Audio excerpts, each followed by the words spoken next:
Pusat Rehabilitasi Yakkum, or Yakkum Rehabilitation Center, is a non-governmental organization dedicated to uphold human rights for people with disabilities.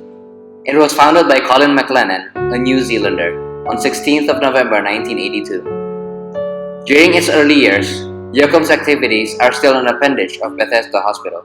However, with the funding aid from EZE, it manages to separate and build its own rehab center. Its aim to provide a rehabilitation center for persons with disabilities, with the hope of making them self-sufficient, independent individuals. Also, it aims to make those that are fully capable accept the disabled into the society.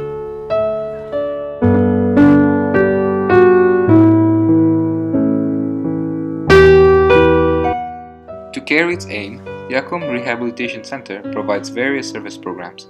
Some of them include providing health checks and educating the families of disabled clients to overcome basic medical problems, physiotherapy to encourage disabled persons to be independent and prevent secondary disabilities, and hydrotherapy to aid children with cerebral palsy in their cognitive movements.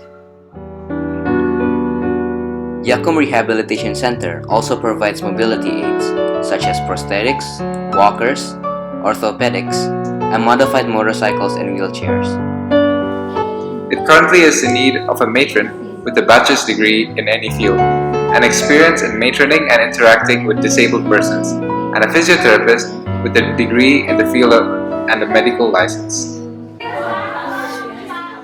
Yakkum's main source of funding is through donors. For example, the organization Rehabilim Trust, founded by Colin McLennan, annually raises funds for Yakkum. Also, Germany, Netherlands, and New Zealand provided 90% of its donations. The problems that disabled persons face are multi-layered and requires different approaches to solve. The lack of education, for instance, is one of the most prominent problems for them. Aside from rejection, the lack of accessibility due to building structure is one of the main hindrances for disabled young people to experience education. For example, most public schools do not provide wheelchair ramps and adequate toilet space, prohibiting access to handicapped persons.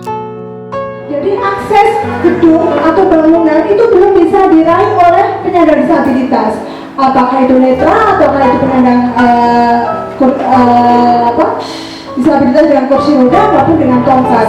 Jadi ketika mereka menyatakan sekolah inklusi tapi mereka belum memiliki aksesibilitas. Bukan itu saja, akses transportasi juga menjadi hambatan mereka.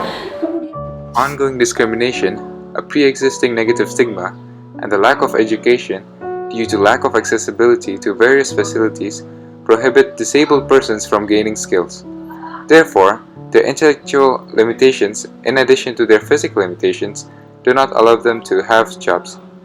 Strangely, however, this need for special facilities for disabled persons contradict with their desire to be treated like everyone else. Dari di Bandara Bali Ngurah Rai, di situ ada khusus untuk people with disability, ada segala fasilitas yang bagus.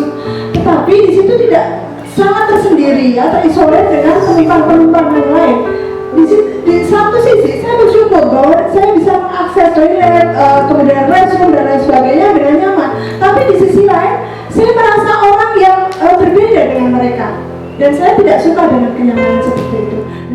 To minimize segregative effects, the government should eliminate secluded facilities for disabled persons. In return, every public facility must include some form of aid.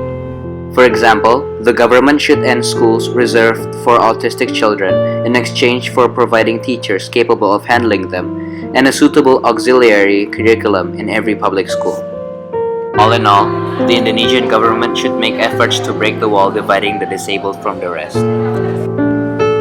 Through the works of Yakkum Rehabilitation Center, the disabled population in Indonesia may hopefully gain fair treatment and life opportunities. Disability should not be equal to inability.